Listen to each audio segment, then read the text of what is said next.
and there's intimacy on the radio, and there's naturalness on the radio that can never be replicated on TV. The marvelous resurgence of radio as a political force in this country.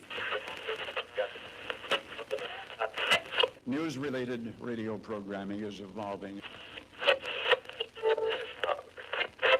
There's a huge hole in our dialogue that can be filled by the synthesis of traditional radio and the freedom that comes from a live podcast. You're about to experience Cowboy State Politics live. Here we go.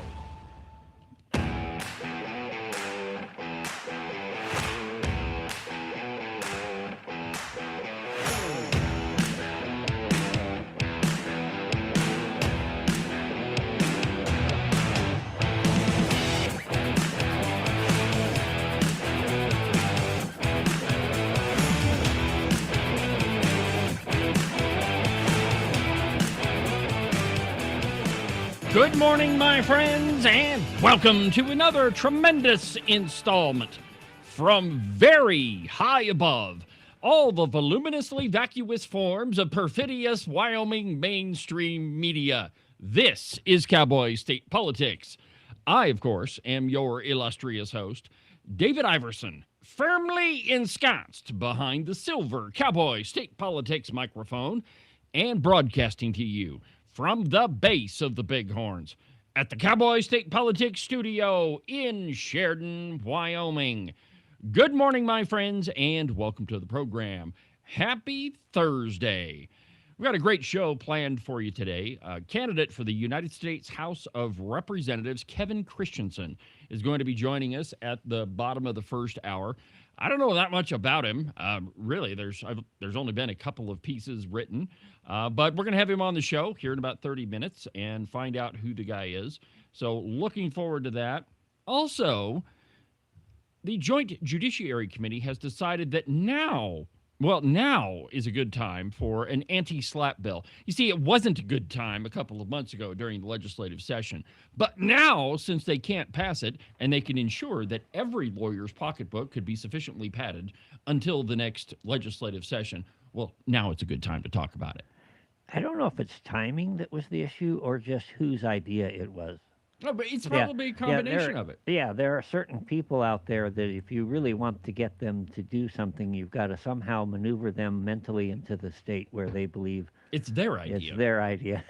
Well, really what happened with that bill is it's been brought twice, 2 consecutive sessions, and it's been Pepper Ottman that's brought the bill 2 times. And I guess I should explain what that is.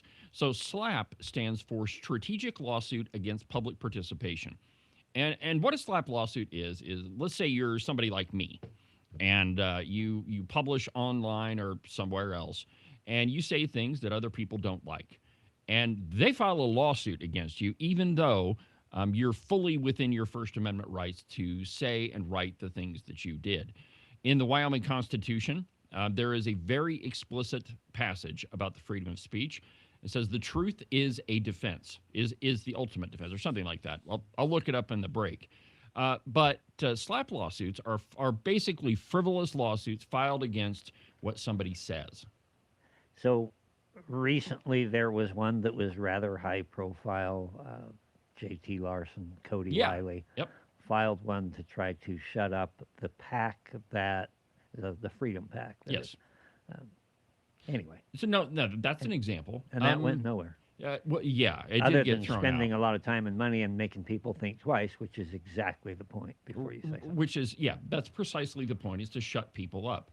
Now, that one's pretty blatant. Another one could be the Reed Reisner lawsuit against that gal in Casper. Isn't that plural? Yeah, several lawsuits. It's an interesting campaign strategy that he has, gaining votes by suing people. It's the Oprah Winfrey. You get a lawsuit, you get a lawsuit, you get a lawsuit. Yeah. Well, anyway, so this gal in Casper, she said some things that Reed Reisner didn't like. And, in a way, I kind of sympathize with it because she said some pretty horrible things about me, too. But, I mean, she's fully within her First Amendment rights to have an opinion and to believe the things that she does. But Reed Reisner didn't like that, and so he filed a defamation lawsuit against her. And a perfect example of what we're talking about. As I mentioned yesterday on the program, when it comes to the First Amendment, really the only right that you have is to be offended, right? If you don't have a right to be ticked off about what somebody else says, then you don't have a First Amendment right at all. From the other direction, there's somebody here in town who loves me so much. There's a couple. You have a lot of friends. I do. They've accused me of slander publicly twice. A couple times, yeah. And without knowing the facts or going into that. And then the latest onslaught is pointed at Lori Bratton and Tom Kelly and myself. Are we going to let someone else get away with slander, or are we going to... And this slander card gets pulled out. It's almost as abused as the word conservative. Well, you're right. So what is slander? Slander is saying something that is not true about somebody else. And the linchpin here is you got to know that it's not true. And there's got to be malice. Yeah, that's what I'm saying, right? Yeah. You have to intentionally say something that is not true about somebody. The same is true with libel. So libel is written, slander is verbal, libel is written. And so if you intentionally write something about somebody that is not true, that's libel. Now, when it comes to journalists, and typically anti-slap or slap lawsuits are filed against people who are, in the publishing business, and that that area, that arena has kind of broadened out quite a bit in recent years, because now anybody can be a journalist. Look at that kid in Minnesota who started investigating the Leering Center, all of the child care centers. Okay, so he was just a normal guy that decided to go investigate these things. And there have been, I haven't heard of any lawsuits against him, but he's a good example of what journalism has become. That is, you can set up an account on a social media platform and you can start publishing. Essentially, that's how this program started. I set up, got a free account on Podbean, bought a real crappy microphone, and just started publishing episodes. Okay, so a independent citizen journalist. Well, when you say things that are unflattering about different people or groups or organizations, one way that they try to shut you up is with a lawsuit, because even if it's thrown out of court, like the Freedom Caucus lawsuit, even if it's thrown out of court, even if there's no merit to it at all, and the judge, right from the very beginning says this is a bunch of horse crap, you still have to pay for a lawyer. You still have to take time off of work. It's going to cost you a tremendous amount of money and time, and that's the point. That was kind of my point, is this person that brings these accusations against me, if I were of a different mindset, or maybe had vastly deeper pockets and being of a different mindset, but I am a public figure, and people have a right to say things. Okay, so that's another aspect of this. So if you are a public figure, like Agent 29 or even myself, if you put yourself out in the public square, the bar for defamation is much higher, much higher. You have to be able to show, financial damages or significant damages to your reputation. But again, you got to pay for it. You got to go to court. You got to hire lawyers. It's a big mess. You have to have had a reputation to begin with. Well, that's true too. You have to be able to show that there was damage in what was said or what was written. Now, there's a piece in the Pravda on the Platte.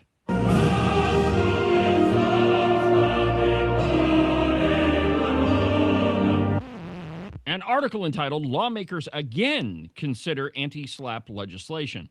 And I quote, "Wyoming is currently only one of 10 states without protections against retaliatory litigation. After unsuccessful efforts to change this in the recent legislative session, by the very same people that came up with the idea this time around." Isn't that weird? So a bill gets introduced, it's dismantled by one person, and then the very next opportunity they have, they say, hey, maybe we need a bill against SLAPP lawsuits. I'm speaking, of course, of Jared Olson. Of course, he would never do anything like that. After unsuccessful efforts to change this in the recent legislative session, lawmakers have begun taking the topic under more careful consideration during the interim to potentially bring a new, more thorough bill draft next year. On Tuesday, the Joint Judiciary Committee voted to draft a new anti-SLAPP bill. The meeting focused on the Uniform Public Expression Protection Act, a model bill designed to fast-track the dismissal of these types of lawsuits. SLAPs are typically civil complaints, often for defamation or nuisance, filed by powerful entities to silence critics by burdening them with the high stress or high costs of lawsuits rather than winning on the legal merits. Tamara Corolla, an attorney with LSO, said these suits are meant to, quote, tie up their political opponents in expensive litigation for months or years at a time and to discourage participation. During the 2026 budget session, House Bill 103 was advanced by the House but stalled in the, wait for it, Senate Judiciary Committee.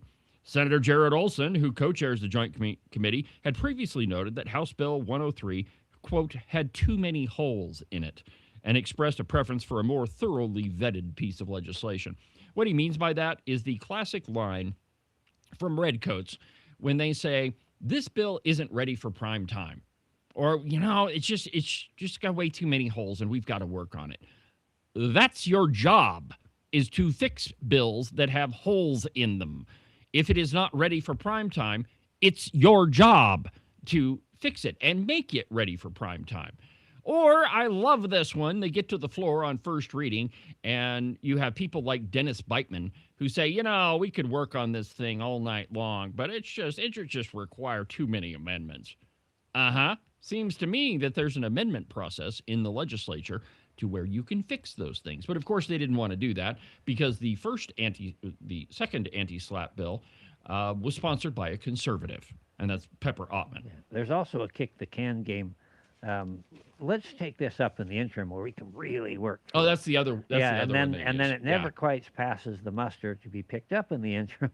Right. And this should really be an interim topic. Yeah. Translation. They don't want to have to vote on a piece of legislation that they will be held accountable to in the upcoming election. That's what it boils down to.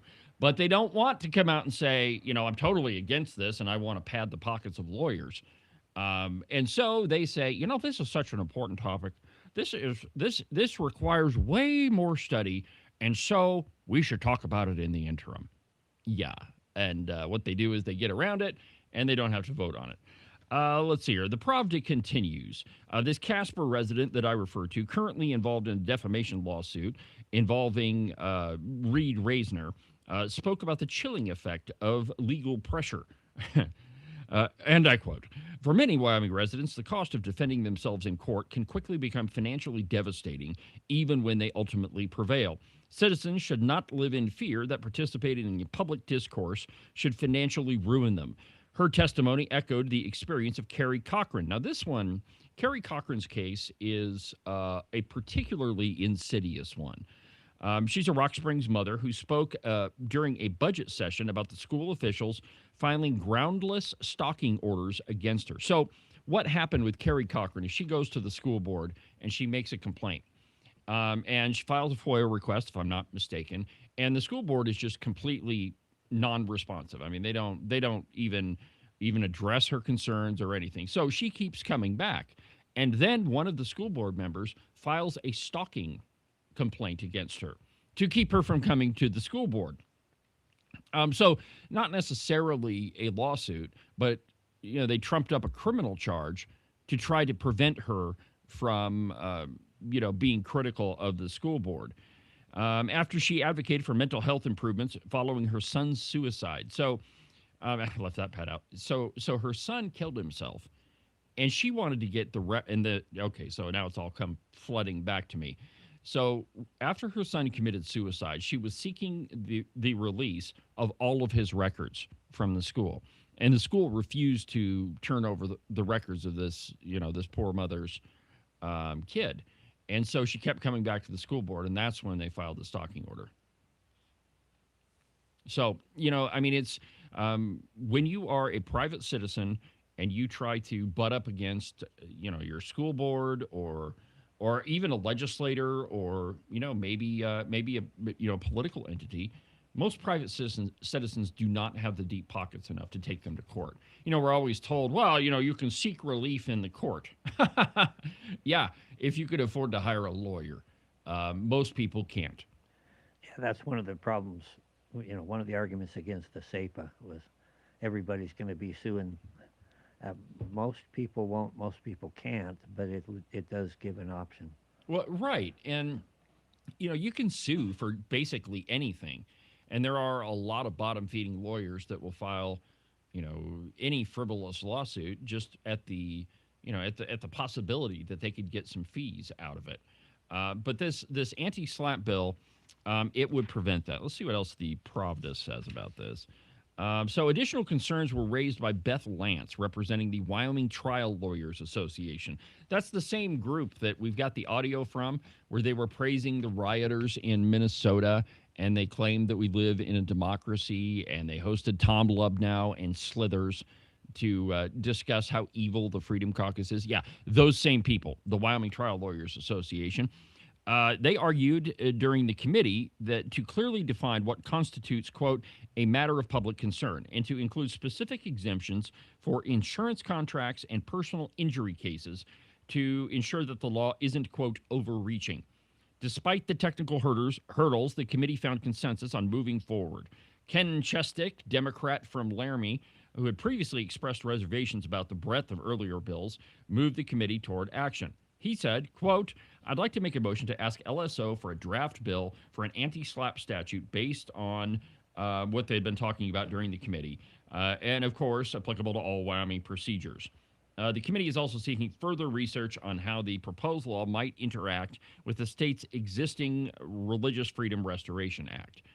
So I think this is a good step, but I think because of the people that are on that committee, Jared Olson and Ken Chestick, whatever bill the LSO drafts, because let's just be perfectly honest, the LSO is not a nonpartisan agency. A lot of times when they write bills, they're shot full of holes. If you're a conservative, they rewrite them so that your bill will fail.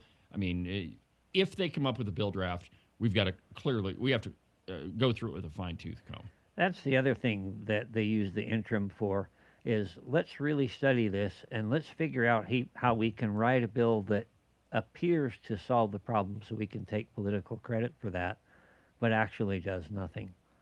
And, yes. And that's another tactic. Well, and, it's one of those things that it's the constant push and pull in the legislature. When conservatives gain control of the House, those efforts to thwart any conservative bill went through the roof. I can't tell you how many representatives I talked to that submitted bills to be drafted to the Legislative Service Office, and there were just constant roadblocks thrown up in the way. And it was, hey, I want you to write this bill, and then it comes back and there's about 15 notes on it that say it's unconstitutional, even though it actually absolutely is. And it's a real problem. And, I don't know if it's a matter of the people that you have in there. I'm sure that Matt Obrecht, the guy that helped Carly Provenza craft the motion during the whole Checkgate thing, excluded Speaker Nyman out of the whole process. That guy's a radical partisan and, in my opinion, needs to go. He should go seek his entertainment and employment elsewhere. But, and it may be one of those situations that we say, hey, you can't just get rid of the head coach when the rest of the coaching staff is in there. But, it might be the case. You chop the head off of the monster and maybe things fix themselves. But I don't know. I have to look and see. I will say this about the LSO, and I've worked with them for 4 years now. Like any other group, there are some across the spectrum, and sure, some of them are really good and some of them not so much. But you begin to figure out who they are, and you also realize, at least from where I sit, that there are a lot of them that are a little bit afraid to say anything or afraid to let themselves. It'd be like being a conservative in a newsroom. Oh, yeah. Or not in my newsroom, of course. Yeah, or a conservative in a school administration. Easier to keep your head down and be kind of quiet and keep your job than make a little noise. That's just wrong. I mean, the whole Legislative Service Office, their entire existence is to, assist legislators, all legislators. And, maybe we live in a time where people can't keep their politics away from their work. I don't know. But there are a lot of agencies in Wyoming state government that, it's clear that they have a political agenda, that they don't agree with conservatives, and they will just do anything to subvert, whatever conservative piece of legislation is being proposed.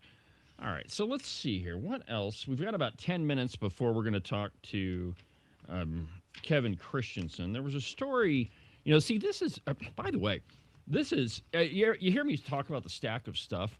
This is it. And so, I just pile up the stories that I find over the evening, and I just kind of stack them up, and, I try to put them in some sort of order.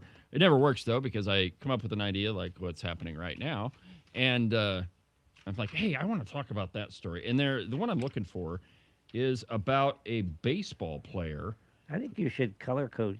I know it's a pain to change the paper in the printer, but... Oh, man, yeah, that would be horrendous.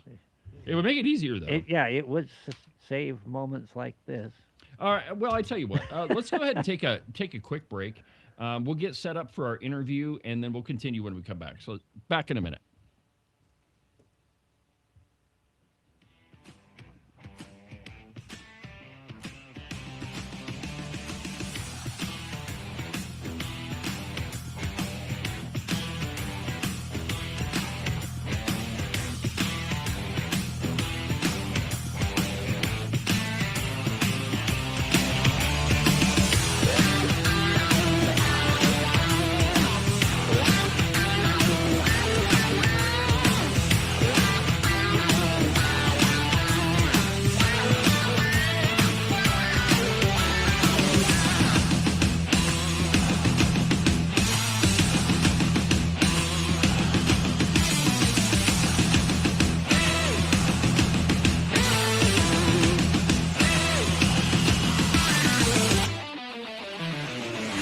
Are you tired of all the meaningless political drivel floating around right now? Endless commentary that really doesn't have anything backing it up? Do you long for the days of true investigative journalism coming from an authoritative source who really doesn't care how popular and apparently good-looking a politician is? Fortunately for you, that's what I do on Cowboy State Politics.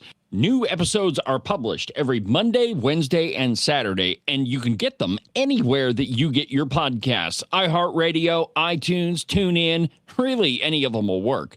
But the easiest way is just to go to the website, cowboystatepolitics.com. There, you can find all of the shows, as well as any of the articles I might bring up during the course of the program. Cowboy State Politics Live, the program you're listening to right now, is broadcast every Tuesday through Friday, beginning at 8 a.m. Pay attention to all of that other block-headed nonsense if you want. Just make sure that you don't miss an episode of Cowboy State Politics. And now, back to our program.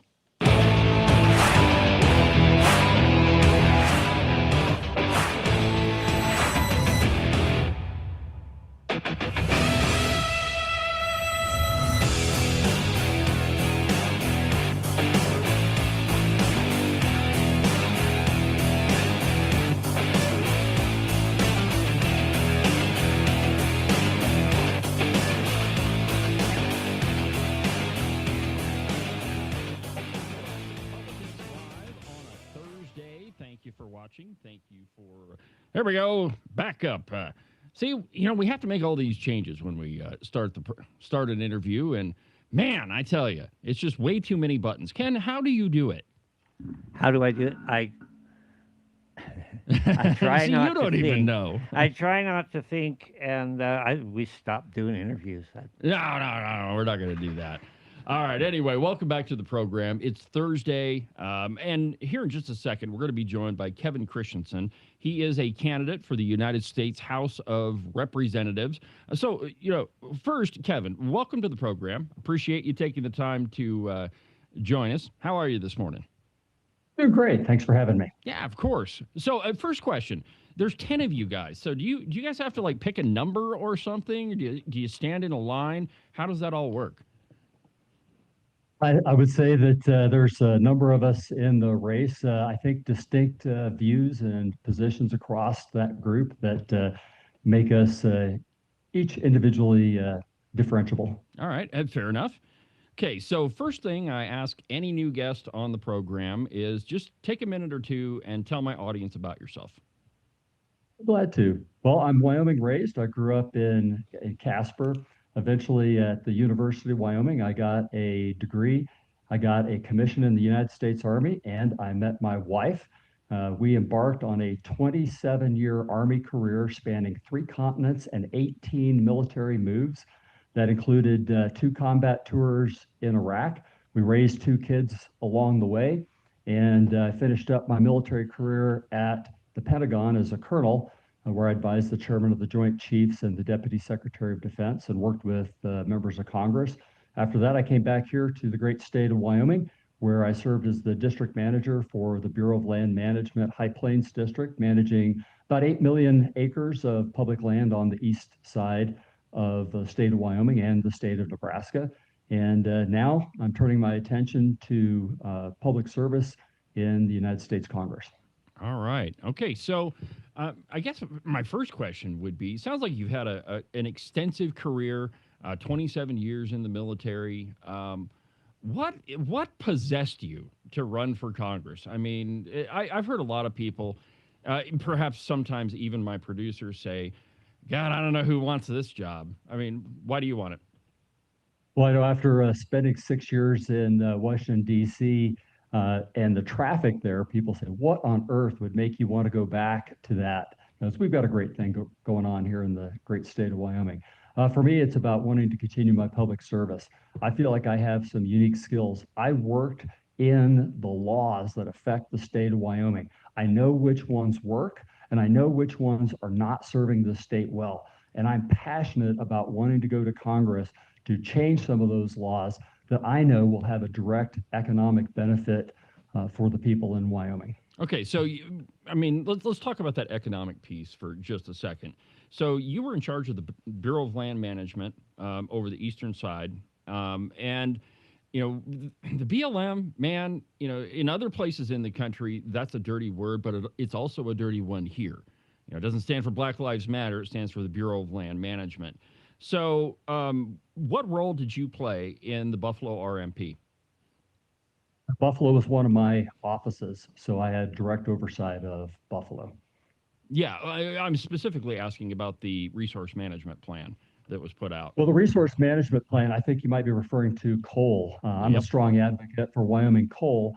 And in the Biden administration, I fought hard to protect the availability of Wyoming coal.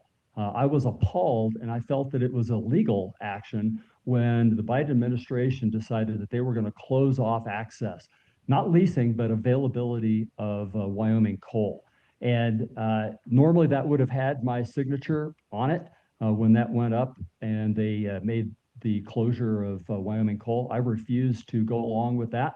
That was the end of starting the end of my BLM career in the Biden administration because I wouldn't go along with that. I felt that it was not a legal action, and I felt like it was not only not in the best interest of the state of Wyoming, it's not in the best interest of the United States of America. We had several states that actively went to me, to the Biden administration, making it very clear, we have to have Wyoming coal in the future. We can't just flick a switch and convert. We don't have the easy access to natural gas like you do in Wyoming where you could convert. We're reliant on that Powder River Basin coal, super good quality coal, low sulfur. They needed that. And just the infrastructure costs of trying to switch over to other energy sources was beyond what they could do in the time period that the Biden administration was trying to cut it off. So all of that was just fundamentally wrong, and I opposed that. Yeah, well, and the biggest problem with that. There's a lot of problems, but even though they just got it started and that it was overturned during the Trump administration, when you're a big energy company and you see policies like that, you start making plans for 10 and 20 years in the future. And so, when that RMP came down, there were a lot of companies that were like, okay, guess we're going to put the brakes on it. and they start making plans elsewhere. Unfortunately, we got that overturned. All right, so Thankfully. So you're a Republican, and I am indeed. talk to me about the Republican Party platform. Well, I think the Republican Party platform is a good representation of what the people of Wyoming want. I strongly support the Wyoming Republican Party platform. I think it represents our culture, values, and traditions of the state of Wyoming. I think that it has the key policy things that are important not only for a state candidate, but also for someone who will be representing the state in Congress. We get one voice in Congress. That one voice needs to know who it works for, and it works for the people of Wyoming. Okay, is there anything in the Republican Party platform you disagree with? No, I would. There's a couple of things that I would say we would want to do it a different way. I'll give an example as Platform 19, which talks about when Wyoming went into statehood, we feel that the equal footing law, that each state that joined the Union should have the same rights and privileges that all the original 13 colonies had. And so we use that argument to say that all the federal land that was not allocated and was retained in the state belongs to the state of Wyoming. And the Supreme Court has rejected that argument a couple of times. What we really want, and I agree with the party platform on it, but I think we have to go at it a different way. The thinking that we're going to get traction, the most conservative court in the history of the United States isn't going along with that argument. What do we really want? What we really want is control of the major decisions that affect the people of Wyoming. So I advocate for, we need to revise the Federal Land Management Policy Act. The Federal Land Management Policy Act gives power to an unelected bureaucrat, not even a department, but just an agency head, can overrule the chief executive of the state of Wyoming at whenever they want to. And we saw that in the example of the coal. We've seen that in a good example is the Rock Springs RMP was absolutely egregious during the time of the Biden administration. They picked a highly conservation alternative that would have hamstrung the state of Wyoming being able to utilize public lands. And that Federal Land Management Policy Act has what's called the Governor's Consistency Review, which gives the governor an opportunity to say, well, I don't really like that. I don't think it should be like that. It's inconsistent with the laws of the state of Wyoming. When the state can show that it's inconsistent with the laws of the state of Wyoming, the idea that an unelected bureaucrat can go, nah, we're going to do it anyway, I think is wrong. I will revise the Federal Land Management Policy Act to give the power of action to the governor of the state of Wyoming to be able to say yes or no on major federal actions. And I feel like by taking a series of actions like that, that's the first step. We can return what we really want, which is more decision-making control over how major federal actions. When you got 46% of the state of Wyoming federally owned, 65% of the mineral estate, we can't have a situation where someone in Washington, D.C. can say no to the chief executive. I'm okay if the chief executive of the United States of America, the president, overrules a governor for interests of national security, whatever. But the idea that we can have an administration come in, like the Biden administration, and say, no, we don't care what you think, we're going to do it anyway. That's wrong. And that's the first step. All right. Now, I'm interested in the idea of reforming the Bureau of Land Management. Interestingly enough, I spent quite a few years doing permitting through the BLM for oil and gas projects. And when we talk about energy in Wyoming, we tend to think of like big giant companies, right? You drive to Gillette and you see the big, big huge coal mines, and that's what we think. But there are a lot of producers in the state that are not big giant companies. They're independent producers. Maybe they've drilled one or two wells, and yet they still face the same regulations that larger companies do. So if elected, what would you do to help Wyoming's smaller energy producers be able to exploit the mineral leases that they've been able to acquire? What would you do specifically? I would complete a program that I started in the High Plains District, which was, I called it APD University, Application for Permit to Drill. I will sit down and have my people walk through any company that needs assistance in being able to get a permit through without knowing necessarily like what the big companies have. They've got people and a deep bench that do it all the time. Small companies don't have that.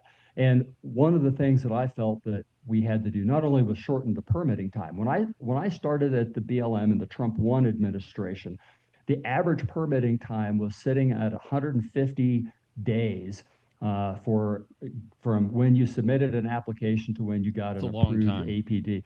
It's insanely too long. I was challenged by the Trump administration to get that below 90 days, and my average processing time got down to 82 days. We beat that time, and the BLM processing time in some cases was down to just like 32, 34 days. And so we know that there are ways to speed it up. The SPEED Act that is being proposed in Congress will cover some of that. We have to make some modifications to simplify it in the National Environmental Policy Act. The National Environmental Policy Act was well-intentioned when it first came out in the 70s. The problem is case law from a lot of liberal judges over the years have turned what was a well-intentioned act and made it so expansive that even a simple act like approving an application for permit to drill in areas where we've already done the analysis has made it onerous. It's that process that we need to streamline. Having worked that for 6 years, I know exactly what parts of that we need to tweak. It's not like, I'll give you an example. Every major decision, like when I did the Converse County oil and gas project, we opened up 5,000 new wells in Converse County, and it stood for many years. What we basically had is an ambiguous law that when interpreted by a judge in Washington, D.C., Judge Chutkan, went after things that aren't even covered in the law. The idea that you needed to phase it by time. What part of phasing it in over 10 years did you not understand? We worked hard with the oil companies that were sponsors for that, the county and the state of Wyoming to get to a solution that was right for our country, right for the state of Wyoming. And I'm proud of that because it showed regulatory balance. We could do something and get it done. But here's the problem. In the end, that action, over 3,000 pages in length, was over $10 million in cost. Every major federal action due to case law that has been developed from the National Environmental Policy Act is driving decisions at a cost of over $10 million on average. It's crazy. That has to stop. We have to, Congress loves to pass laws and then walk away from them and not come back and revisit them. Well, the judiciary branch doesn't do that. They come back and they basically legislate. When you have an ambiguous law, judges will fill in the gaps and they will make their own law. And this is an example of one that no longer serves the purpose that it was originally set to do. Okay, let's move to some social issues. Was the U.S. Supreme Court right in overturning Roe v. Wade? Yes. Okay, why? How about that for a simple? No, I like it. Well, so for my view is, does the federal government have to be the regulatory source for that? I would go back to the 10th Amendment to the Constitution and say that was a state's right issue to begin with. And the state of Wyoming needs to determine the path forward for how people in the state of Wyoming feel about that. I think that that's the right path forward. I don't want the federal government being more involved with things in the state of Wyoming than they have to. And I go back to the 10th Amendment to the Constitution as an example of that. Our own state of Wyoming Constitution will govern our actions, and ultimately that's where we'll land. Okay, so let's take it to the state level then. Should the state of Wyoming be able to outlaw abortion? I guess that's my first question. And my second one would be, where are you at on that? Tell me about your feelings on the unborn. Well, first off, I'm solidly in pro-life. I want us also to be as pro-mother and child as we are pro-life.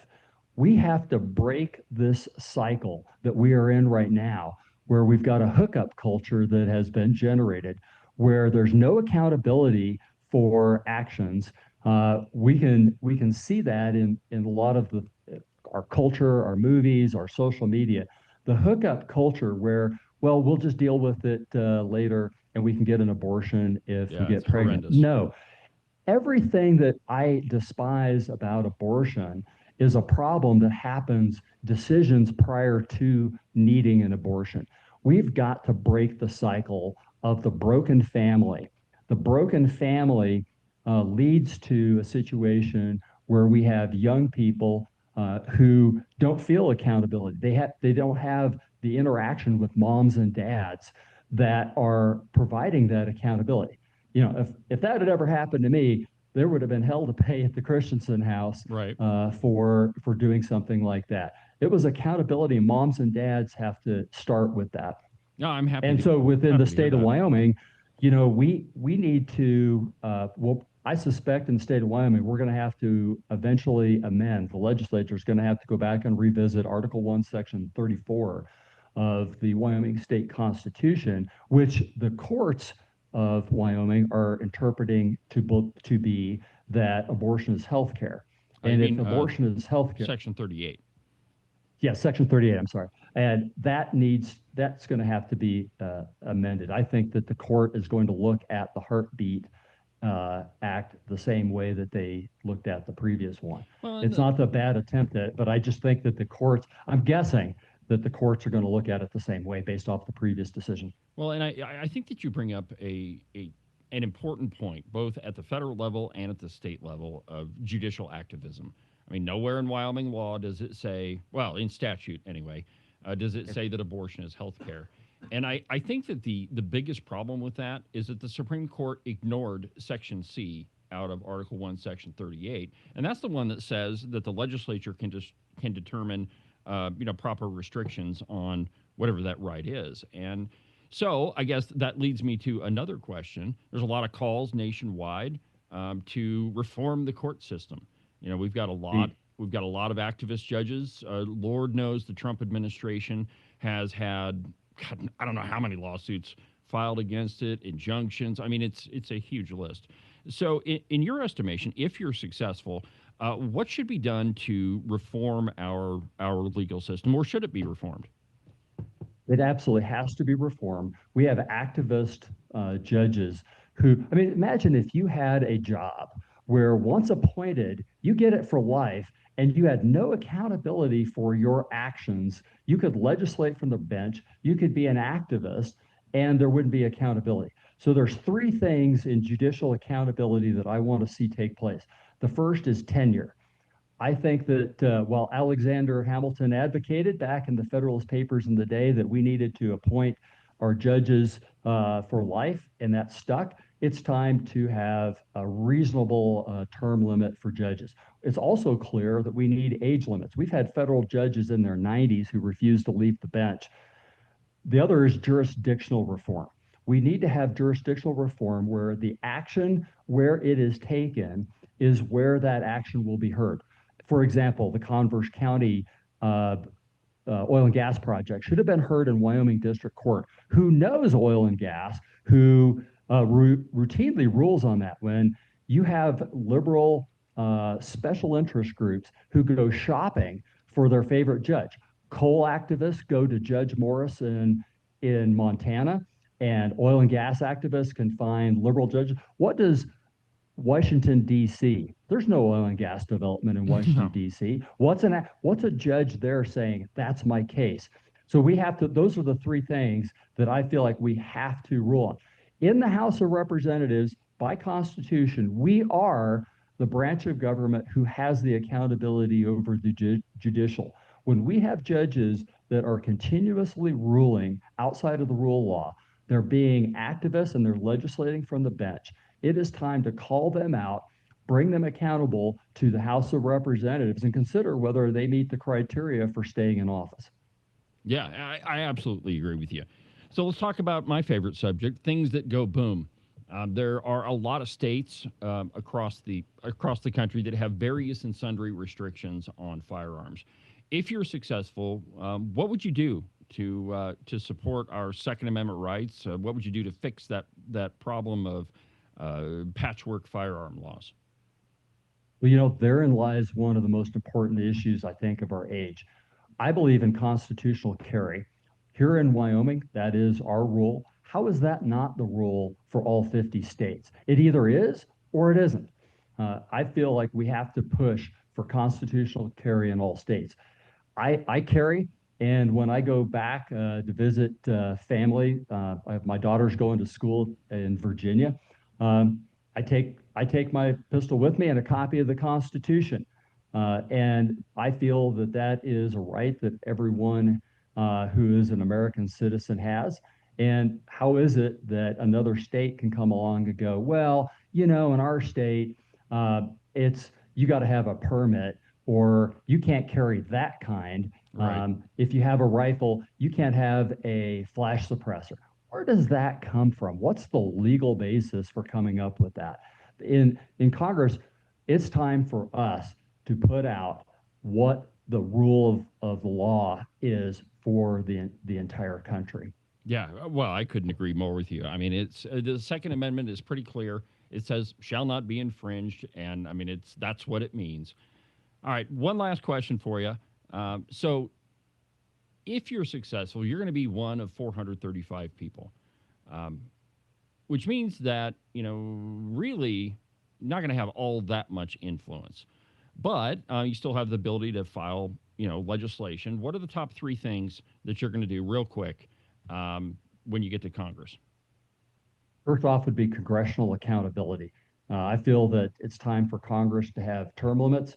There will be no pay for members of Congress when we can't get a budget passed on time. The last time Congress got a budget to the president on time was 1997. That is wrong. We have one job, and we pass laws, and we are responsible for the funding of the government. We just came off of our longest government shutdown in history. While Congress collected pay, went on recess during that time, that's the first thing that I want to go after. Discipline and accountability in Congress. No recess, no pay until you get your statutory responsibilities done. No special voting yourself raises, no special health care for members of Congress. You get the same health care that you vote in the law for everybody else. Nothing special. We are servants of the people, and that's where that has to start from. And I want to say something about the influence in Congress.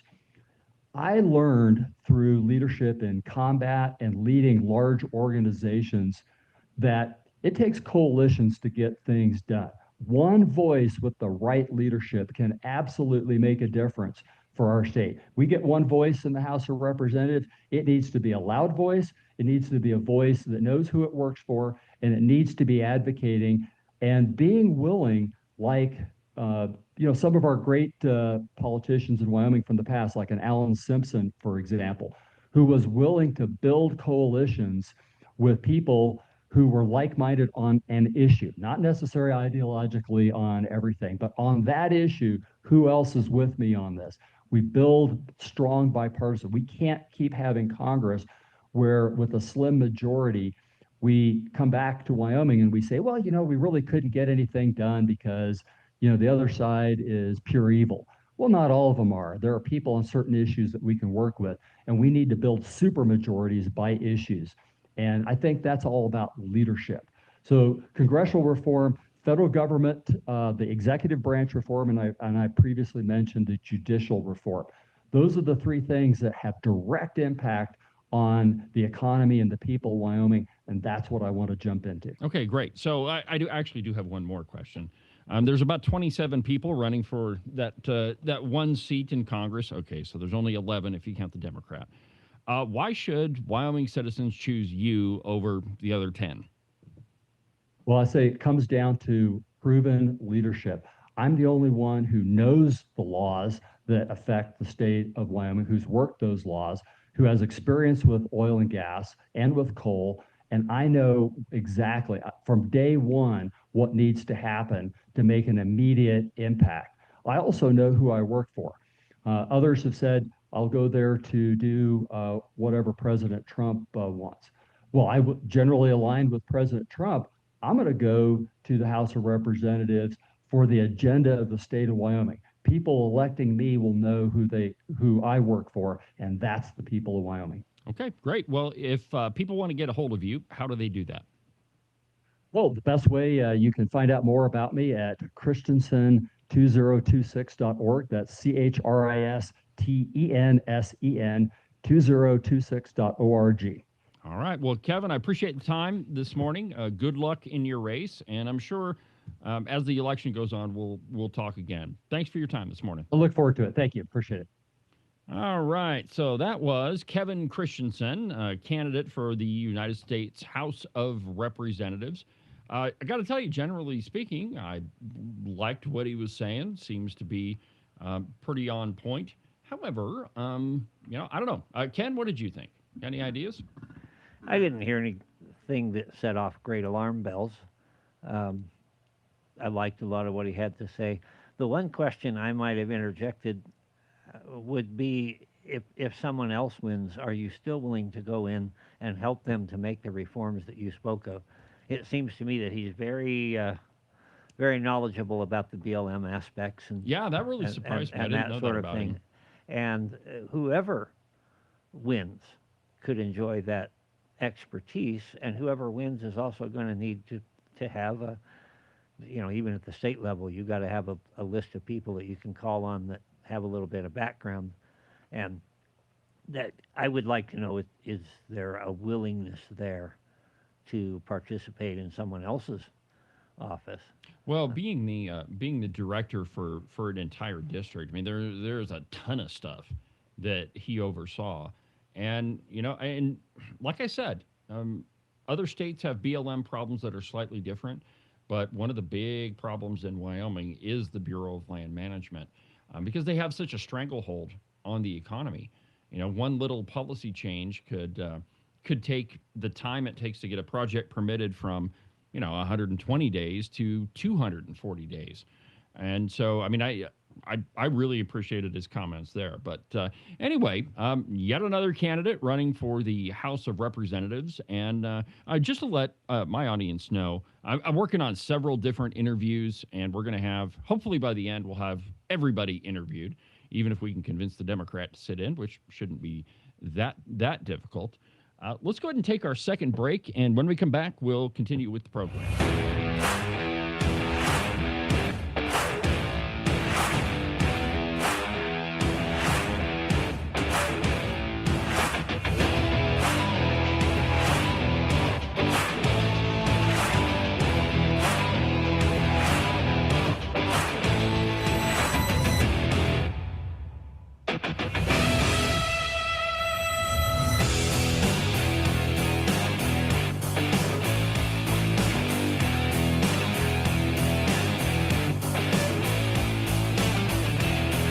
Make sure that you subscribe and follow the Cowboy State Politics podcast. You can do that from the website, cowboystatepolitics.com, or anywhere that you get your podcasts. That way, you'll make sure that you won't miss a single episode of Cowboy State Politics. Hunting season. Right about now, you're off with all of your pals, stalking the big gigantic elk or buck mule deer that you've been thinking about all summer long. And your lovely wife is at home, probably enjoying her time without you. But soon, my friend, all of that is going to come to a screeching halt. And I want you to think about just one little thing. She's able to park her car inside the garage because all of your hunting crap is with you right now. Now, if you'd like the marital bliss to continue, I suggest you make a call to Marcos and Jesse at Morton Buildings. Their phone number is 307-674-2532. They can build you a garage or a barn or any other type of metal structure for you to store all of your toys in so that your wife can continue parking inside the garage. and you can avoid sleeping on the couch for the next month or two. Call Morton Buildings. Their phone number is 307-674-2532. Get them to build you a metal building before it's too late.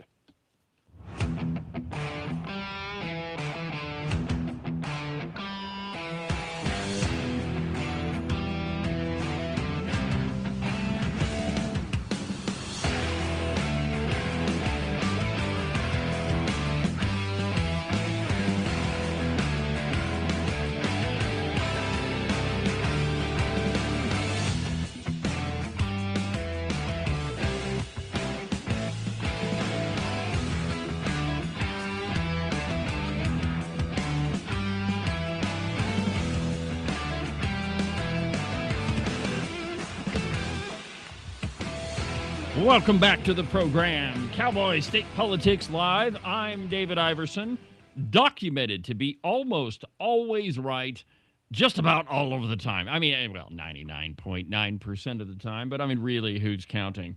Welcome back. I am. Welcome back to the show, my friends. Thank you for watching. Thank you for listening. Thank you for everything you do for the program. Do me a favor. When you listen to a show or a podcast, make sure that you like and follow it and share it with all your friends and leave me a review. Okay, so you don't think that comments help? They really do. It helps keep the program up in the algorithm. You asked me to pick one to show off the new feature. Well, I haven't got here. there yet. Yeah. Back off, devil man. Oh, no. All right, so we have a new toy on the program, and, you got to add stuff here and there. But what we're able to do is Ken was able to put up a monitor over here so I can actually see what the comments are, and we can do this with them. There we go. This is what happens when you ask me to pick the comment. Yeah, well, you shouldn't do that. Thanks, Rox. Yeah, well, you notice she says, it's sad. Well, you see what you can do with comments out of context? I've never had that happen to me. Well, it happens so often to me. I lose count. But anyway, my friends, keep the comments coming. I can see what you're posting, and so throughout the program, we can put a couple on the screen. I wonder what happens when we have a big comment. How much? All right, let's see. Oh, it does that. It gets it in there. Yeah, Jerry, you're absolutely right, man. I think it's actually 64 million babies that we've killed. But going back to the interview, there weren't that many things that I disagreed with, though. I do disagree with his admiration for Alan Simpson. That one was kind of a big, giant red flag. To be fair, is the admiration, based on what? And Alan Simpson was a coalition builder. And I would say that in Alan Simpson's day, the two parties were a lot closer together than they are now. And that's one of those things. That's one of those probably. things. They're pretty close now. Yeah. Like the same party.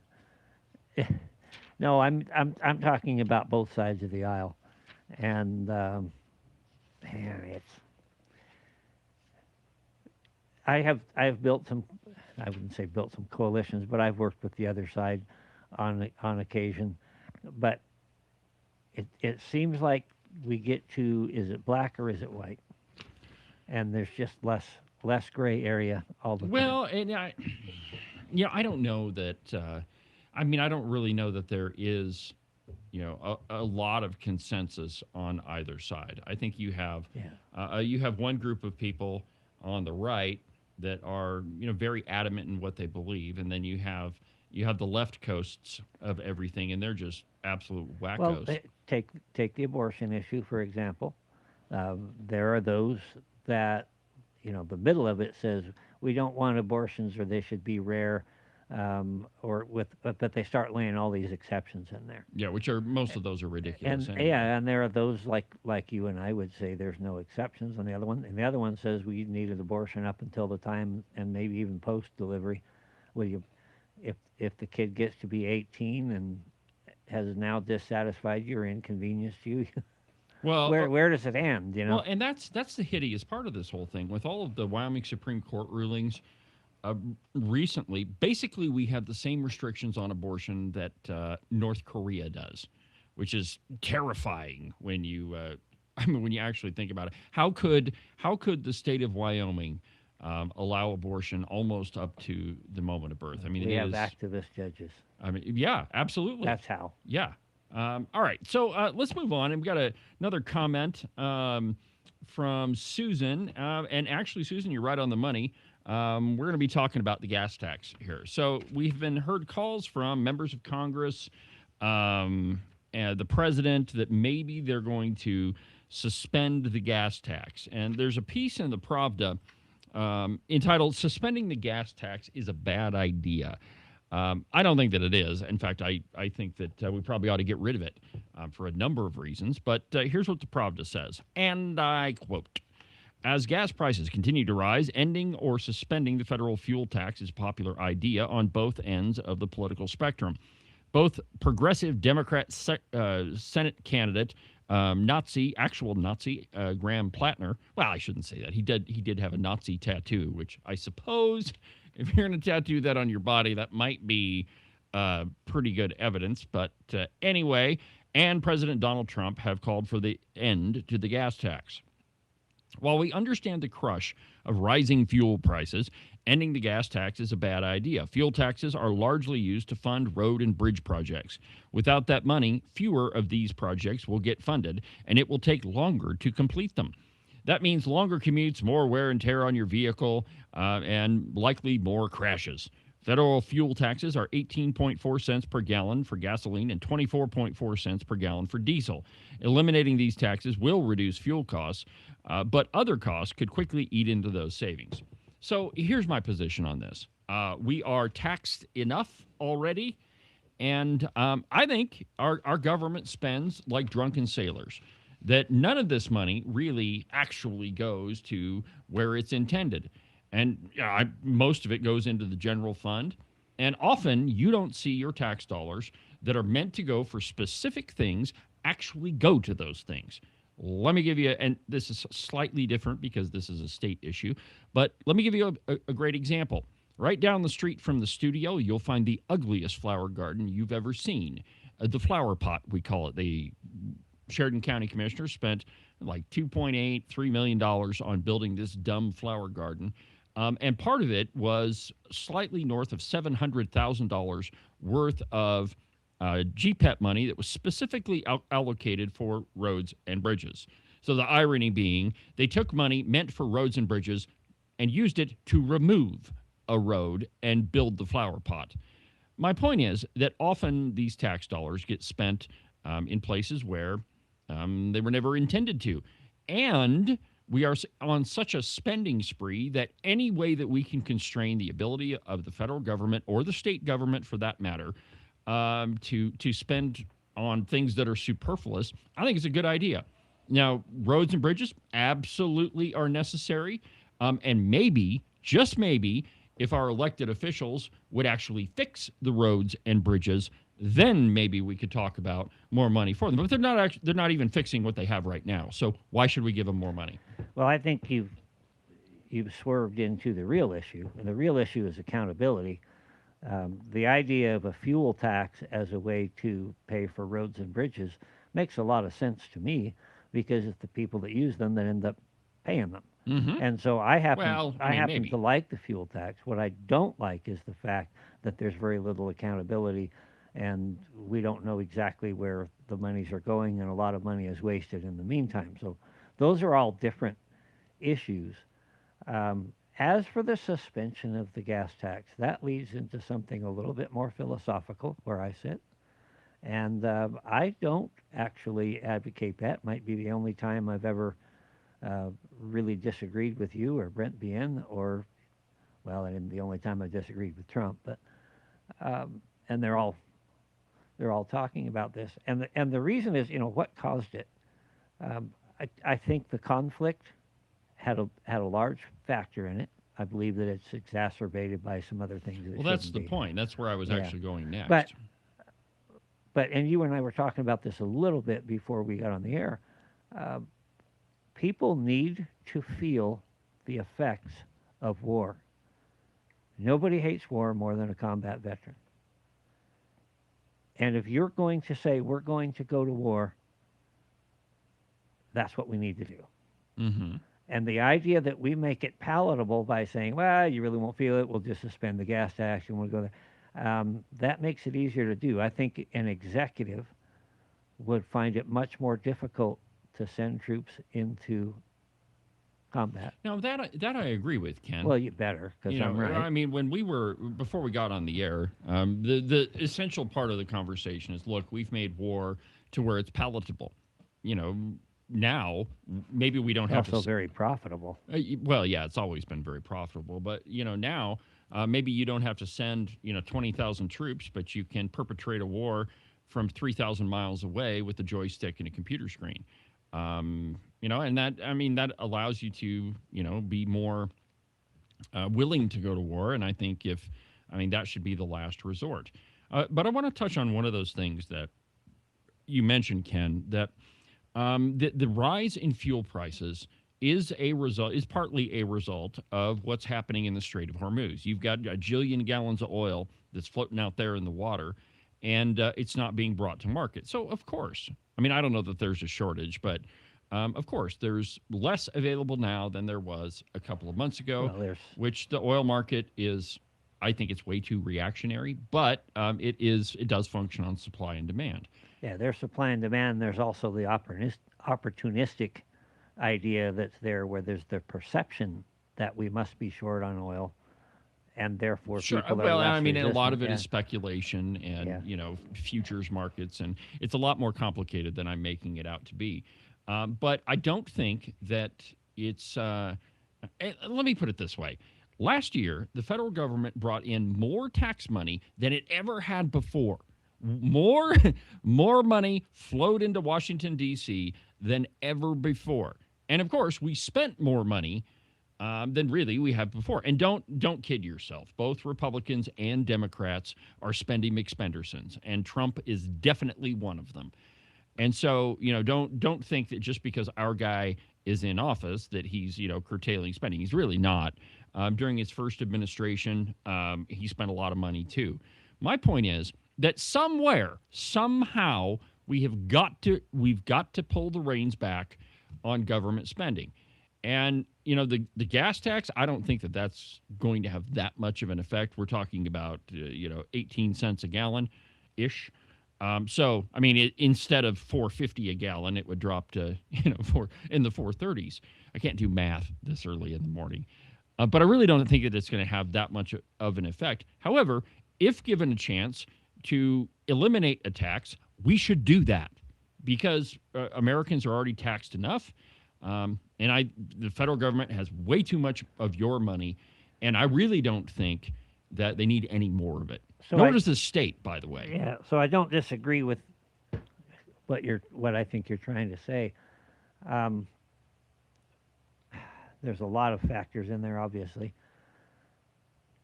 I don't see where you're saying getting rid of the gas tax. I don't hear anybody talking about the elimination. Yeah, I haven't heard anybody talking about that, and I prefer in a lot of cases a consumption tax, where you actually have the option of am I going to spend more and thereby pay more taxes, or am I going to find a way to do things another way? And so we might still differ there.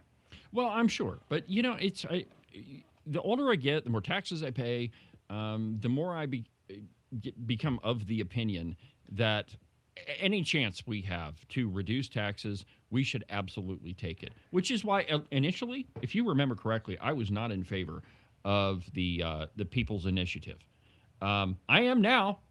We spend way too much darn money, and I see no reason why we shouldn't. I think that initiative is going to pass.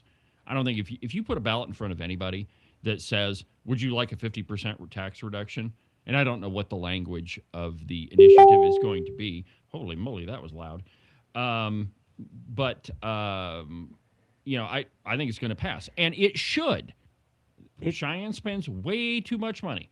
They do. And when you look at it, nationally, a gas tax or some of these other taxes that we're looking and talking about, they are the tip of the iceberg. Yeah. The iceberg is healthcare.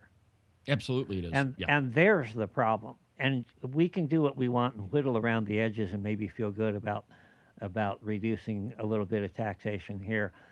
But until we're willing to tackle health care, which means get government the hell out of the way, well, it's going to be unaffordable. Yeah, but we talked about this yesterday on the show, that's one of the bigger problems. How many times have Republicans gone to Congress and said, we're going to repeal Obamacare, and then they don't. And then it's the next class comes in and says, we're getting rid of health care, and we don't do it. And so, it's super frustrating. But I just think, let's see here. Oh, yeah, Sierra, great comment. Every penny matters when you're being defrauded. Absolutely, it does. I mean, there is no question about that. When hundreds of millions, if not billions, of our tax dollars are flowing till Somalia fraudulently, we've got a major problem. A lot of that was federal money. And in Wyoming, we don't kid yourself. We have our version of the Somali Leering Center is affordable housing. And it doesn't really matter what the subject matter is of it. Fraud is fraud. Stealing is stealing. And abusing your taxpayers is abuse in any way that you look at it. All right, let's move on. Had enough taxes for a lifetime. Are you tired of listening to celebrities tell you how to vote? Ken, do you vote, dependent upon what Taylor Swift tells you? That's one of the most absurd things. Is whoever told Rosie O'Donnell that her opinion meant a damn thing to anybody? Well, somebody did. I know. Why would you care? Why would I care what Harrison Ford thinks? Well, you should, and so says The View. Yeah. And see, they were really mad. They're really mad at Billy Bob Thornton because he on a podcast he says, I don't know anything about politics, and you shouldn't listen to him. Go ahead and play the video. I think I called it Billy Bob. But I get so sick of all these celebrities, Bruce Springsteen and all of them, telling me how to vote. Go ahead and play the Billy Bob thing. Landman star Billy Bob Thornton was recently on Howie Mandel's podcast, and he shared his thoughts on politically active celebrities. Take a look.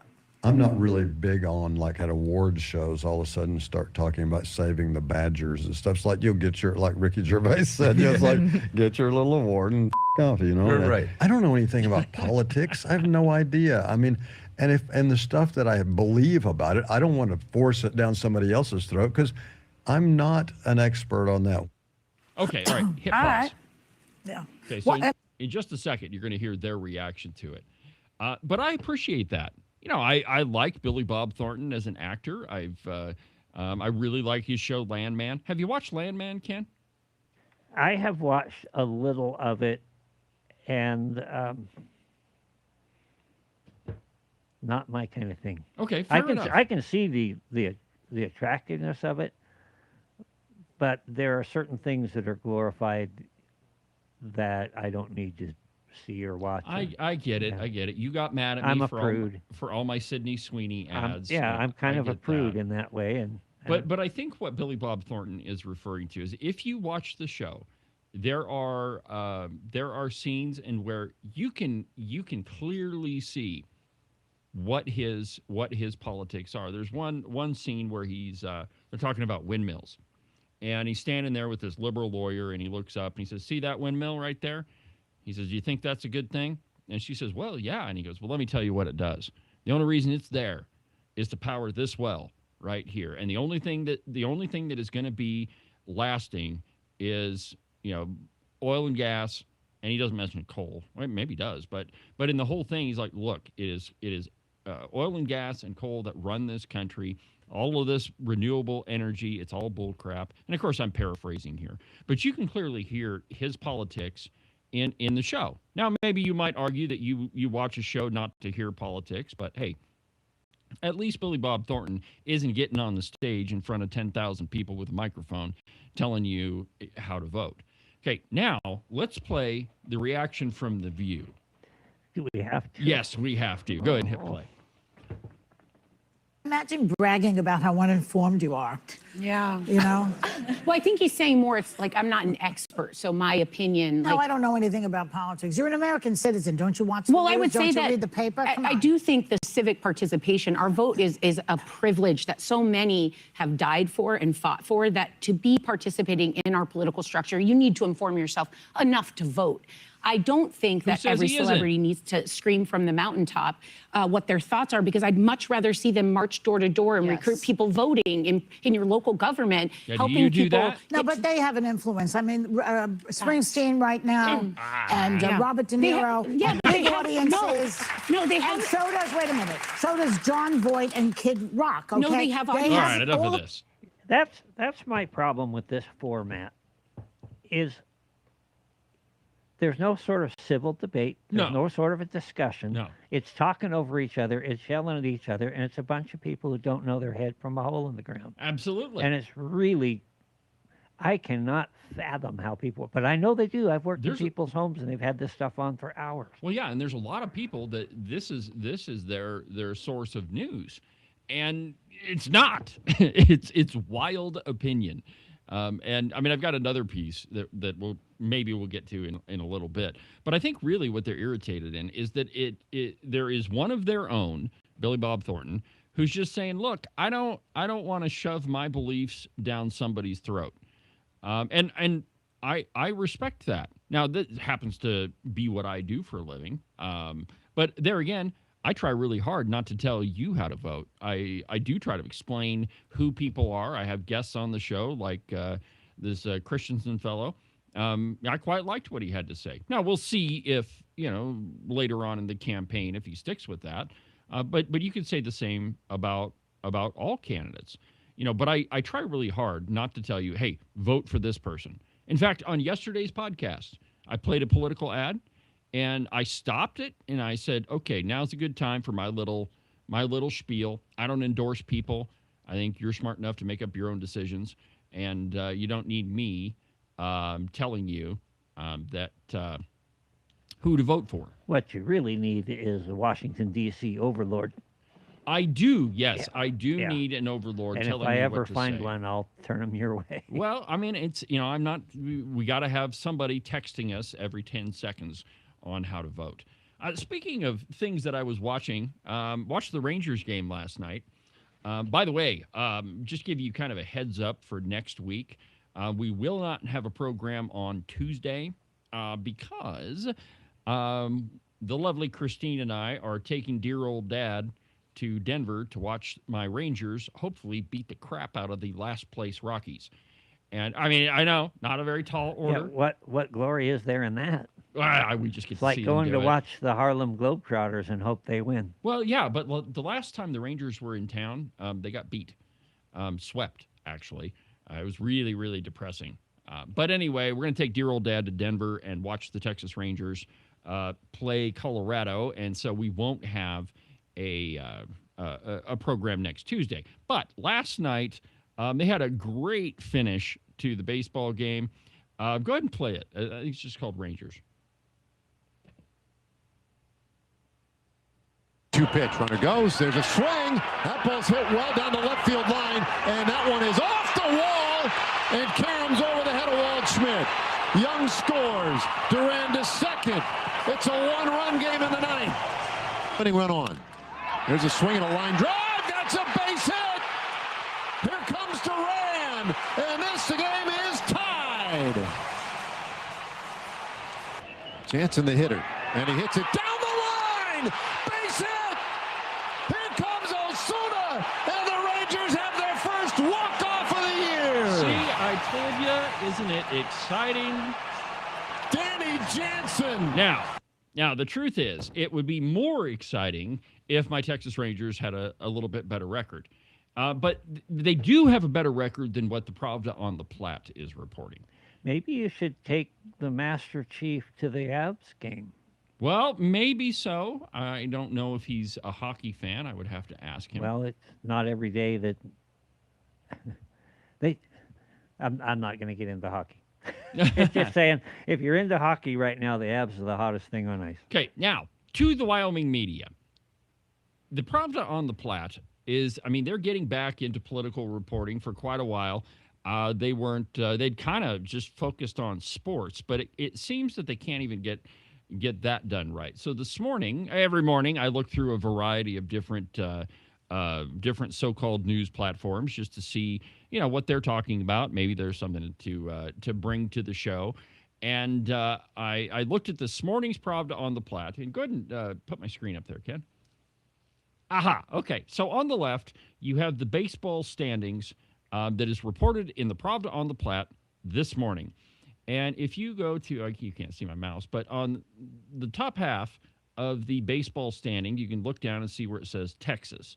And it says wins 19, losses 21. Now, again, this is published this morning. On the right-hand side is the standings from MLB.com. You notice the record of the Rangers is 21-22. So same day, and the Pravda can't even get the standings right for baseball, for sports. I mean, that's the one thing that they've been doing continually, and they still can't get it right. I mean, it's just absolutely infuriating. Shocked. Shocked, I tell you. Yeah. Do you remember, Ken, when Chris Van Hollen went to El Salvador and talked to the Maryland dad? He's just a Maryland dad that he has all the gang tattoos and he's under criminal indictment. What possessed you to bring this back up?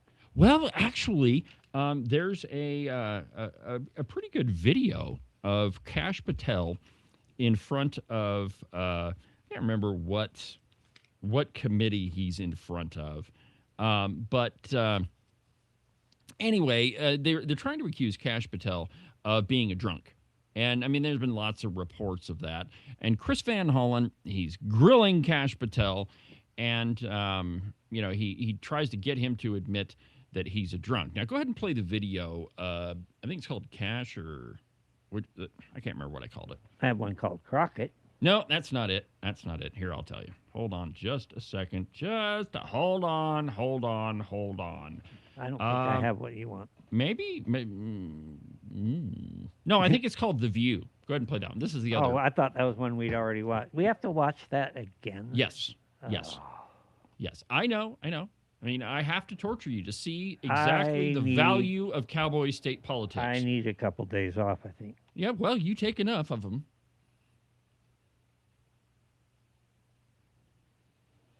Maybe? I'm so sorry.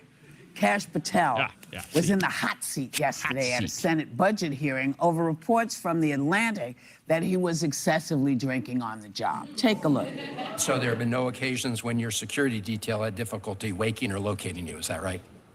Nope, it's a total farce. I don't even know where you get this stuff, but it doesn't make it credible because you say so. The only person that was slinging margaritas in El Salvador on the taxpayer dollar with a convicted gangbanging rapist was you. You know, the only person that ran up a $7,000 bar tab in Washington, D.C. at the lobby bar was you. You're the one drinking margaritas with felons. Actually, that's a false statement. Do you know that it is a crime to lie to Congress? You know that. That's my last question. I have not lied to Congress. I didn't ask you that. Lied to Congress is you. I'm not testifying here, sir, and I don't lie. The director of the FBI apparently does not want to answer the question about whether or not it's a crime to lie to Congress, and I find that extremely troubling. I find it troubling that you lie to the American people every day. You are a disgrace, Mr. Director.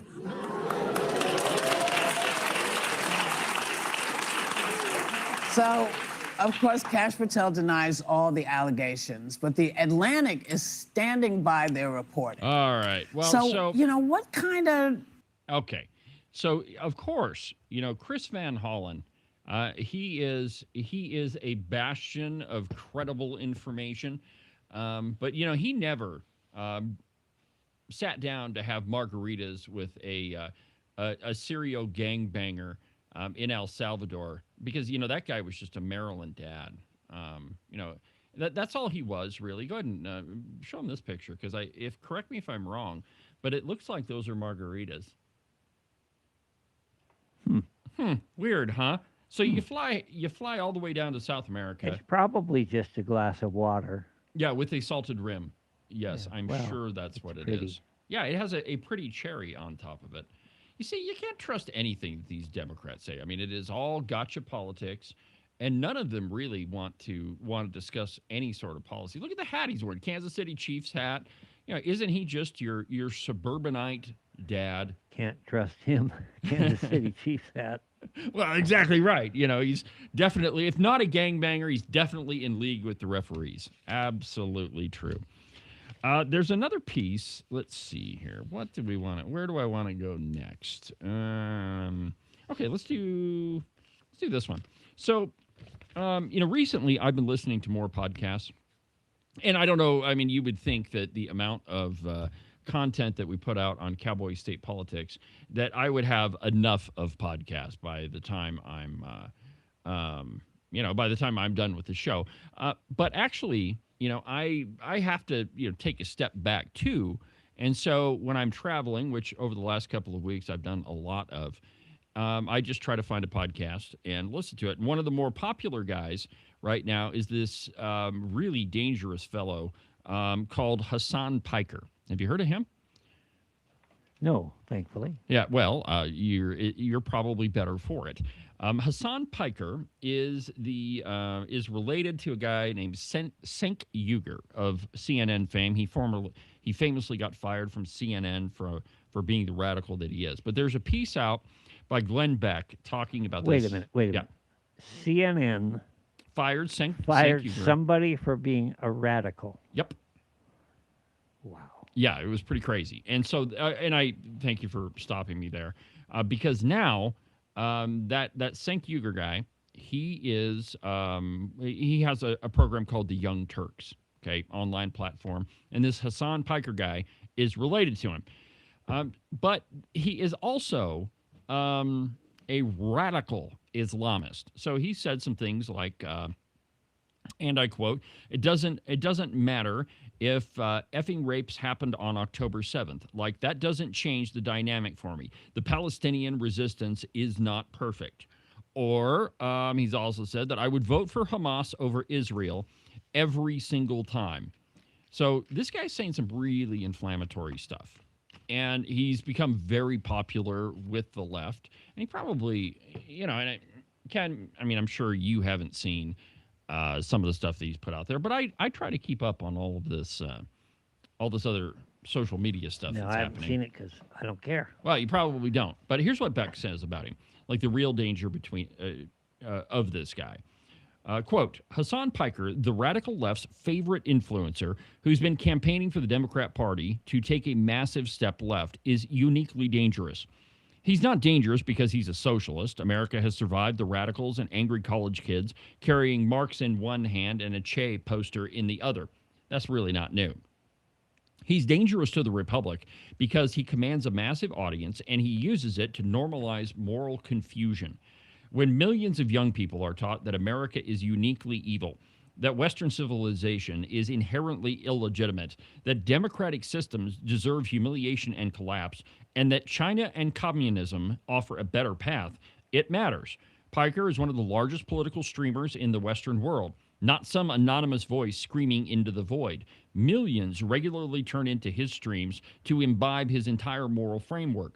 He was born in New Jersey, raised in Turkey in an upper-class academic family. He returned to the U.S. at 17, graduated from Rutgers, and now lives in a nearly $3 million home in Los Angeles while railing against capitalism.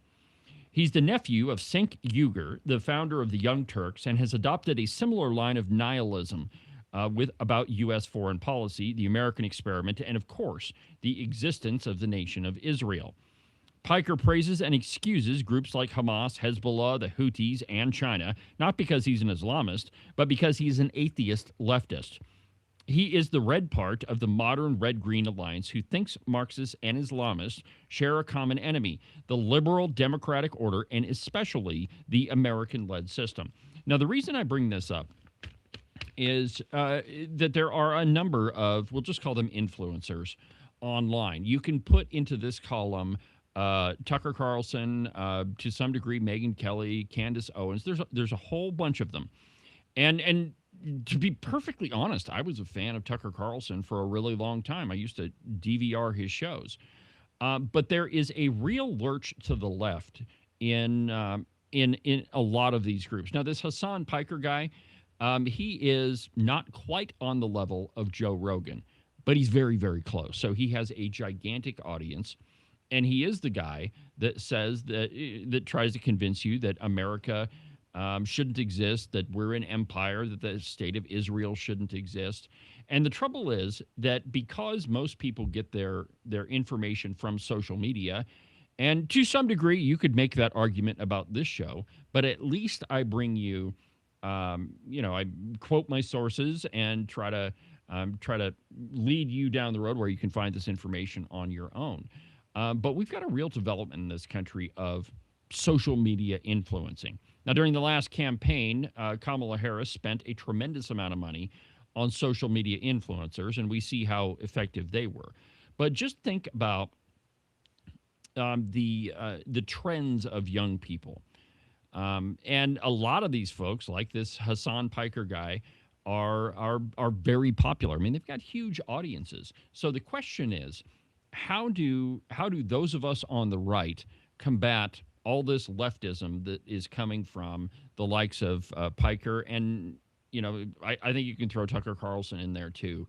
And the reason I say that is if what you are doing helps the left, then you are by definition part of the left.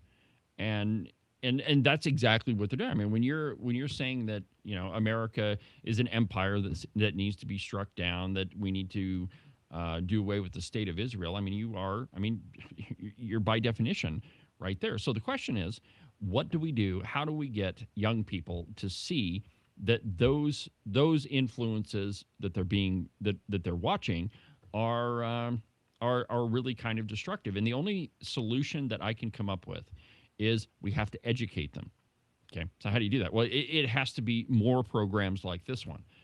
It has to be younger people that are conservative, that were brought up conservative, and we've got to convince them to put themselves forward and compete with this media coming from the left.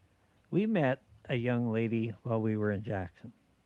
Yeah. Yeah, I think she was 17, 18, anyway. Very articulate, very aware.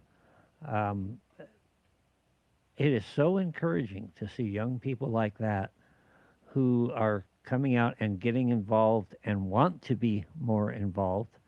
And you had a conversation with her, I think. Mm-hmm. I had a conversation with her, and it was fun to watch the lights come on. Yeah. There were things that she would say something that makes sense, and one of us might expand on that a little bit or put some out there, and you could just see the pieces falling together very quickly. And I look forward to hearing from her in the future. I think. Yeah, that was a fun one. I had a quick conversation with that young person, and I asked her, well, do you like to write? She goes, yeah, I'd love to. She's like, my mom's in publishing. And I go, why don't you write some stuff? Send it to me. By the way, here's my card. Send it to me, and we'll see if we can get some of your stuff published. But that's what we have to do, is engage with young people. And it's not an easy job. Seems like she said somewhere in there, but I don't have a degree or anything. Yeah, which we all kind of laughed. Yeah, good. That means you'll still be able to think. Yeah. Well, and there's another good point. We have a lot of teachers that were educated at the University of Wyoming. Well, the University of Wyoming is one of the more liberal institutions, definitely in the Mountain West. They probably rank up there with some of the more, liberal-leaning elite institutions. Well, when you hire most of your teachers from a liberal institution, what do you suppose you're going to get in your classrooms? Well, you're going to get people who've been skilled, from books like Howard Zinn's A People's History of the United States, which many of you have probably saw in a classroom.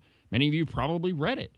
That thing's not a history book. Howard Zinn is not a historian. He's a so-called economist. He has a degree in political science. The entire book is about communism and socialism. And so, the only way that we can change that is by, getting a hold of young minds. So let's go ahead and take our last break, and when we come back, we'll finish up with the show.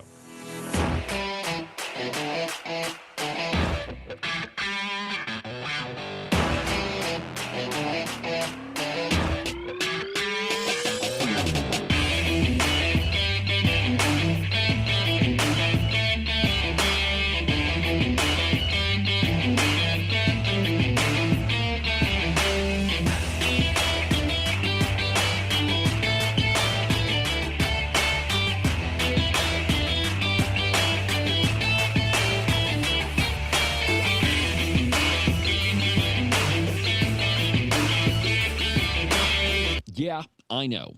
The weather seems to be toying with us. 60 one day, 42 the next, and pretty soon, my friends, those 6s and 4s are going to turn into 3s and 2s. Though we all want to avoid it, that white stuff is coming, my friends, and you will be shoveling the walk in it. It's cold, it's unpleasant, and nobody likes to do it. But you could make it just a little bit more comfortable and prevent your feet from turning into a giant block of ice. In fact, you could keep them nice and warm and toasty, and your toes will never even know that they're outside. The rest of you may be frozen solid, but at least your feet won't be. To make all this happen, you just need a pair of socks from the Buffalo Wool Company. They are the finest socks that I've ever put on my feet. To get you a pair, go to their website, thebuffalowoolco.com. Trust me, you won't be disappointed. Are you one of those guys that listen to the president just a little bit too closely and now you're tired of winning? Are you getting the feeling that there's been way too many good things happening in our country and you just can't take it anymore? Well, if you are, and you think you should follow Rosie O'Donnell's example and get the heck out of Dodge, you need to call Rebecca Bextel at eXp Realty. She'll make those foreign country living ideas a reality for you. All you have to do is call 307-699-3519, and she'll make sure some freedom-loving, red-blooded American will now live in the home that you no longer want. If you want to sell your house, or if you want to buy one that's way better than the house you have right now, give Rebecca a call. Again, her phone number is 307-699-3519. I've never felt the freedom like I do. I feel stronger every day, don't you? Well, I can show you how. A new day, a new way. Watch out, I'm only gonna get stronger. A new day, a new way. Watch out, I'm only gonna get stronger. A new day, a new way. Watch out, I'm only gonna get stronger. A new day, a new way. Watch out, I'm only gonna get stronger. I've never felt the freedom like I do. I feel stronger every day. I'm only gonna get stronger. Watch out. Cowboy state politics is only getting stronger, much to the dismay of just about everybody in the liberal mainstream media. Cowboy State Politics, the Cowboy State Politics podcast, this program, the Open Range Record. There is a ton of content coming out of this studio and our immediate orbit. So, before the break, we were talking about this social media influencer types. And, to some of us, the idea that there would be a popular, communist, Islamist social media influencer is kind of foreign. A lot of people look at that and go, no, that stuff doesn't happen. Well, my friends, there are a number of cities around the country that look at Dearborn, Michigan. I use that example a lot. That city used to be as American as you could get. Yeah, not anymore. No. They broadcast the noontime prayers on a loudspeaker, and it is pretty much. The city's been taken over by Islamists, and there's a lot of different things that are happening. There's a town in Texas that there was an entire gigantic housing development that was proposed that was going to be only for Muslims. But it's happening in all sorts of different places in the country. And so when politicians hear things like, hey, we need to ban Sharia law, it does have a basis. It's not just a national talking point. It's something that the grassroots folks are concerned about because they watch what's happening in, and we covered one of these stories, was it last week, about the amusement park that was going to have a Muslim-only day. So these things do happen. And when a politician says to you, or, in a newspaper article or an announcement, and they say stuff like, I'm just going to listen. I'm going to go on a listening tour, and I am going to listen to the concerns of the grassroots. Well, if you listen to them, many of them are talking about this whole Sharia law thing. But I can only imagine what would happen in the legislature if a conservative said, hey, here's a bill to ban Sharia law? What do you suppose would happen, Ken? That's just like you Freedom Caucus people. You're all on these national things. You're not talking about things that matter in Wyoming. And that's what would happen. But I can tell you this. If you're going to listen, and I do, most of the time I won't go there because it's not true. I do listen. I get a lot of emails. I get emails every day from people in Wyoming saying we need to ban Sharia law. I went through, as we've talked about, the resolutions, 373 resolutions to the state, and at least a half a dozen of them were a form of banning Sharia law. This is a Wyoming issue, and somebody needs to bring this to the legislature. I don't know who's going to carry that bill, but you watch, you listen. When that bill comes up, there's going to be two arguments, and the first one is, well, this isn't a problem in Wyoming, we don't need to hear it there. And then the other one is probably going to have to do something with the separation of church and state. Church and state, you can't do that. Well, so what about the governor's proclamation of an Arab American Heritage Month? I'm not saying that that's directly related to Sharia law, but I'm saying that there are people in this state that, including our governor, that are at least tangentially aware of this issue. But if politicians actually listened to their constituents, they would find out that the concerns of the grassroots sometimes are very different than the concerns that these politicians think. Well, I think part of the reason that it is most people who are sitting out there in their TV, they're not, I hate to say it, but they're not yet watching this show. No, sure, there's a bunch of them. They're watching CNN, they're watching Fox News, and that's all national issues. Yes. And I go to the door and I'll say, I'm so-and-so, I'm running for the House of Representatives, and they immediately think I'm going to go to Washington, D.C. Right. I've had people say, that's great, we got to get Liz Cheney out of there. Right. They had no idea. Yeah, well, whatever. But that's where a lot of people are, is they're focused on national issues and are blissfully unaware of a lot of statewide issues. So that argument, the Freedom Caucus is only concerned about national issues, I think rings really hollow, because we're listening to the people. Before we did the Five and Dime, there was some polling took place. We wanted to actually know what's on the mind of the people so that we can meet them where they're at. And that's where we're finding we were immediately labeled as, well, you're only paying attention to national issues. You don't want to work on state issues. Well, their idea of working on state issues is things that a lot of people don't particularly care about, so they're working under the radar. And then when you turn the light on, the cockroaches go running. There was a piece, and I'm looking for it right now. I think it was on the Turkey Vulture, but it said that Wyoming arrested more illegal immigrants on the highways than any other state. Whose last name was no name given. Yeah. That must be a big family. It's a huge family. And I mean, it's a really creative last name, no name given. But that's one of the major concerns of Wyoming residents, that illegal immigration, the border where we let millions of people in. And, we're constantly told, well, that's just a national issue.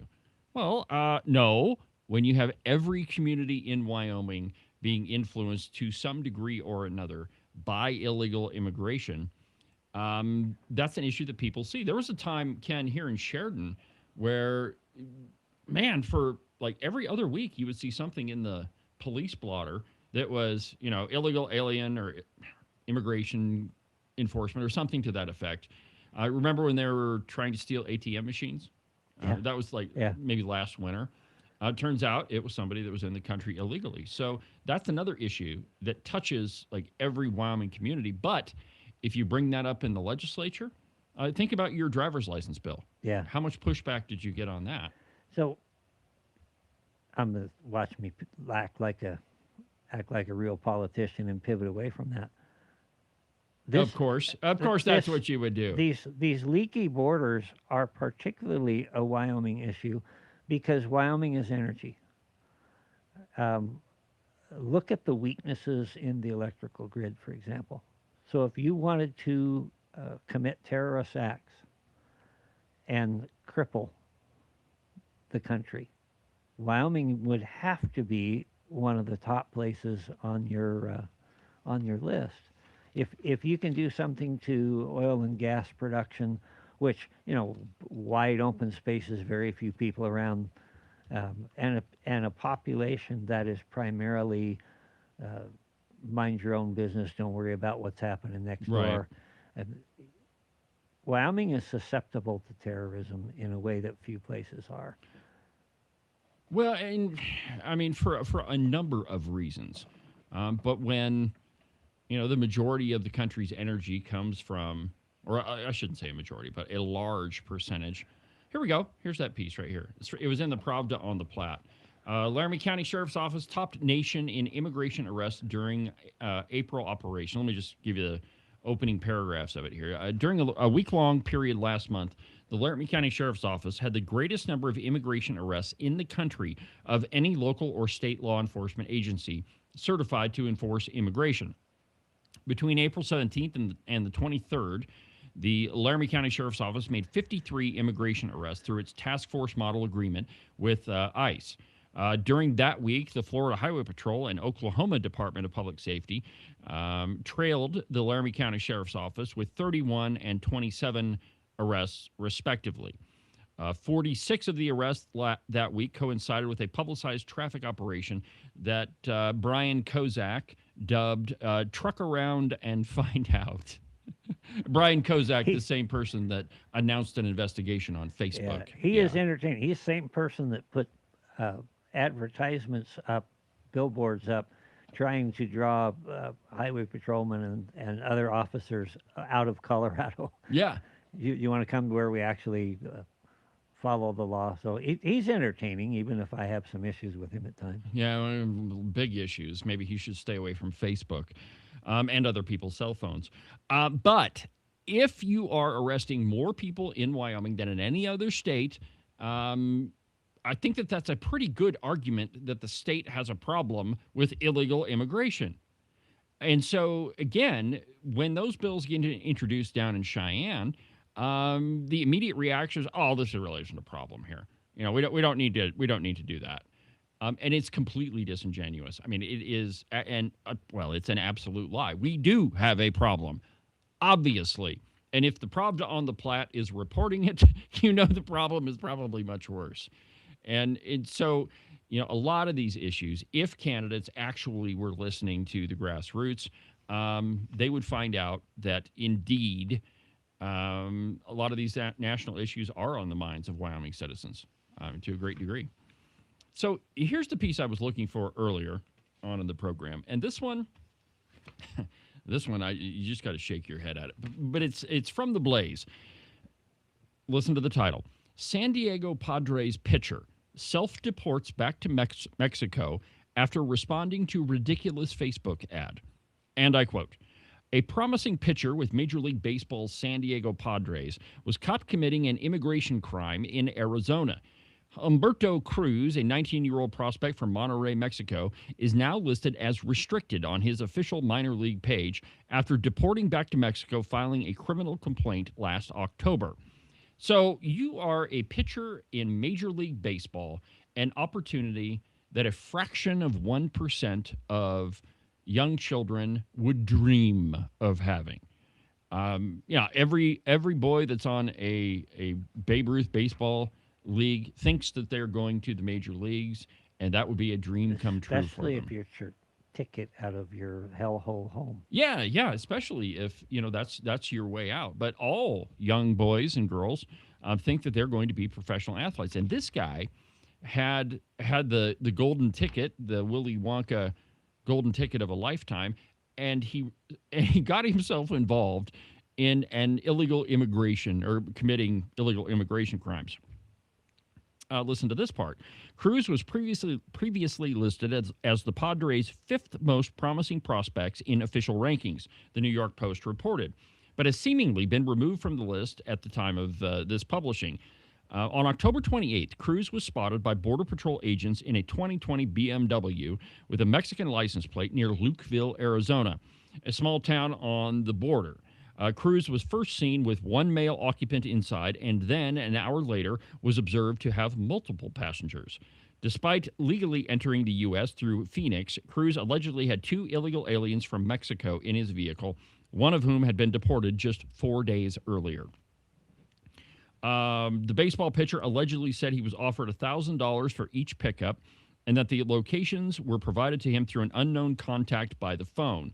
Cruz traveled from Tucson to Phoenix and admitted he knew that they were illegal once he picked them up. So you're a major league pitcher and you respond to a Facebook ad that gets you involved in illegal immigration. One, how stupid could you possibly be? But two, talk about flushing an opportunity down the drain. And is this really where we're at? I mean, that people with enormous opportunities get involved in that? I was just thinking and listening to that. He got paid, what, $1,000 a head? $1,000. He probably gets paid that a day. Yeah, what did it cost him down the road? Everything. And looking into this guy, he was one of the top prospects in the league. I mean, he's just absolutely crazy. All right, my friends. Well, that'll pretty much do it for today's program. Tomorrow on the show, we're going to have Representative Bill Alamand at the top of the second hour. So stay tuned for that. It'll also be Open Line Friday, so you definitely don't want to miss that.